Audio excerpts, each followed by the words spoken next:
Le futur accord du Mali avec le groupe russe Wagner continue de faire débat. À l'issue d'une réunion des ministres européens des Affaires étrangères à Bruxelles, il ressort que l'Union européenne prépare des sanctions contre le groupe russe Wagner.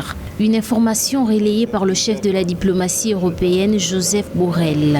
En fait, là, l'Union européenne sanctionne le Mali par principe de subsidiarité, puisque la CEDEAO a fixé des sanctions par rapport à la non-publication du calendrier et du chronogramme pour les élections et la fin de la transition. Par principe de subsidiarité, l'Union européenne applique les mêmes sanctions. Et par rapport à Wagner, c'est des menaces ou des mises en garde, peut-on dire pour le moment, puisque le Mali n'a pas reconnu ou du moins a démenti avoir signé des accords avec le groupe privé Wagner.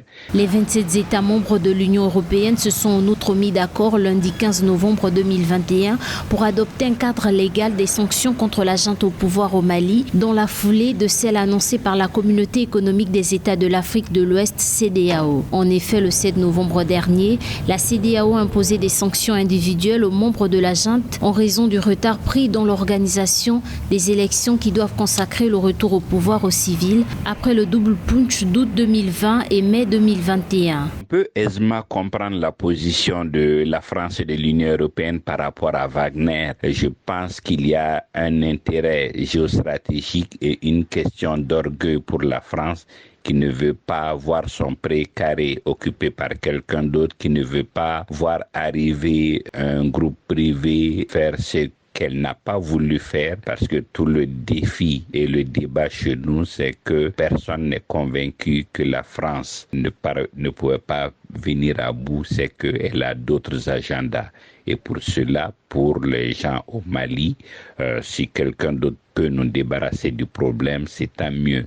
Mais je pense que ça va rester en l'état parce qu'il y a trop de menaces, trop de sanctions en l'air que le Mali, dans sa situation actuelle, ne pourrait pas supporter. Le 20 septembre dernier, le chef de la diplomatie européenne a averti le Mali que l'implication du groupe russe Wagner affecterait sérieusement les relations entre Bamako et l'Union européenne.